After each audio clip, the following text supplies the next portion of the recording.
चलिए, भारत की एक ऐसी जगह की बात करते हैं जिसे देश की सबसे ठंडी जगह होने का खिताब मिला हुआ है। और ये जगह कहीं और नहीं बल्कि दुनिया की सबसे ऊंची पर्वत श्रृंखला हिमालय में है। तो आज हम इसी बर्फीले रेगिस्तान के एक गांव द्रास में झांक कर देखेंगे कि वहां जिंदगी कैसी है। तो सीधे मुद्दे पर आते हैं। जब कहा जाता है कि द्रास भारत की सबसे ठंडी जगह है, तो इसका असल में मतलब क्या है? मतलब कितनी ठंड पड़ती है वहाँ? साल 1995 की बात है। द्रास में तापमान एक ऐसे लेवल तक गिरा कि सुनकर यकीन करना मुश्किल हो जाता है। -60 डिग्री सेल्सियस। सिर्फ इस एक रिकॉर्ड ने द्रास को भारत की सबसे ठंडी और दुनिया की दूसरी सबसे ठंडी आबादी वाली जगह बना दिया। अच्छा, इस आंकड़े को थोड़ा और समझने की कोशिश करते हैं। घर में जो डीप फ्रीजर होता है ना, वो भी मुश्किल से -20 डिग्री तक जाता है। मतलब द्रास में उससे 3 गुना ज्यादा ठंड रिकॉर्ड की जा चुकी है। ये एक ऐसी ठंड है जिसकी हम शायद कल्पना भी नहीं कर सकते।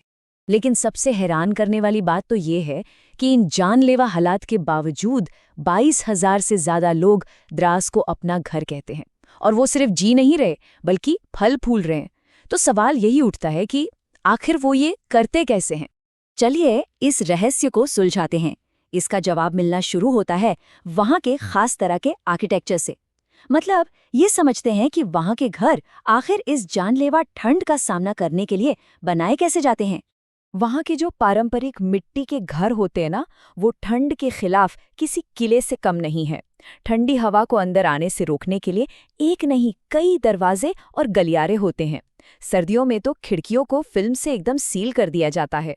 और तो और फर्श पर भी फोम और कालीन की परतें बिछी होती हैं ताकि जमीन से जो ठंड आती है वो ऊपर ना आ पाए। पर इन घरों का जो दिल है वो है बुखारी।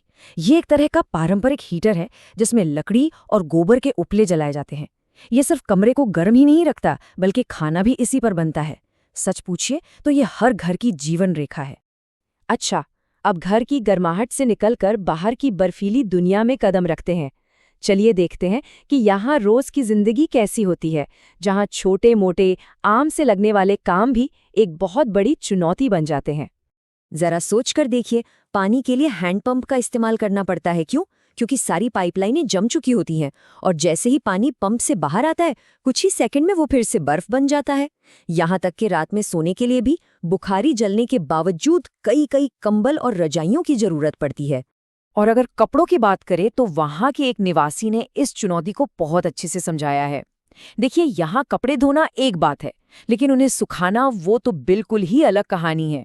तो नतीजा क्या होता है? गीले कपड़े बाहर सुखाने के लिए डालो तो मिनटों में जमकर पत्थर जैसे सख्त हो जाते हैं। अगर उन्हें मोड़ने की कोशिश की तो वो टूट भी सकते हैं। ये जो जबरदस्त ठंड है ना, ये कुछ कमाल की चीजें भी मुमकिन बना देती हैं। कभी सोचा है कि क्या उबलते हुए पानी को हवा में फेंका जाए तो वो जम सकता है? द्रास में इसका जवाब है हाँ, बिल्कुल हो सकता है। इसे पेम्बा इफेक्ट कहते हैं। जब तापमान -26 डिग्री से भी नीचे चला जाता है तो हवा में उछाला गया उबलता हुआ पानी पलक झपकते ही बर्फ के छोटे छोटे क्रिस्टल्स में बदल जाता है। ये नज़ारा वहाँ की ठंड की असली ताकत को दिखाता है। लेकिन द्रास की कहानी सिर्फ ठंड से बचने की नहीं है। ये कहानी है यहाँ के लोगों के जज्बे की और यहाँ के समुदाय की गर्मजोशी की। यहाँ जिंदा रहने के लिए आत्मनिर्भर होना मतलब सेल्फ सफिशिएंट होना बहुत ज़रूरी है। परिवार लंबी सर्दियों की तैयारी गर्मियों में ही शुरू कर देते हैं। वो ईंधन और खाना जमा करके रखते हैं, अपने जानवरों को घर के अंदर रखते हैं और क्योंकि पाइपलाइनें जम जाती हैं तो सूखे शौचालयों का इस्तेमाल करते हैं। और ऐसा नहीं है कि जिंदगी यहाँ रुक जाती है, बिल्कुल नहीं। बच्चे गलियों में आइस हॉकी खेलते हैं, उनकी पढ़ाई भी नहीं रुकती। सर्दियों में भी ट्यूशन क्लासेस चलती हैं। ये दिखाता है कि यहाँ का समुदाय सिर्फ जिंदा नहीं है बल्कि पूरी तरह से जी रहा है। तो वहाँ के लोग खुद इस बारे में क्या सोचते हैं? एक निवासी के शब्द ही काफी हैं सब कुछ बताने के लिए। उनके लिए ये कोई मुश्किल नहीं है, बल्कि ये उनकी पहचान का एक हिस्सा है जिस पर उन्हें गर्व है। आखिर में ये समझना जरूरी है कि द्रास सिर्फ एक ठंडा गांव नहीं है। ये एक ऐसी जगह है जहां बेइंतहा खूबसूरती और एक गंभीर इतिहास दोनों एक साथ बसते हैं। एक तरफ तो यहाँ पाउडर जैसी मुलायम बर्फ है, जमे हुए झरने हैं और मुश्को घाटी की हैरान कर देने वाली खूबसूरती है, और दूसरी तरफ ये 1999 के कारगिल युद्ध की जमीन भी है, और यहाँ बना वॉर मेमोरियल उन सैनिकों को श्रद्धांजलि देता है जिन्होंने देश के लिए अपनी जान दी। तो द्रास से हम क्या सीख सकते हैं?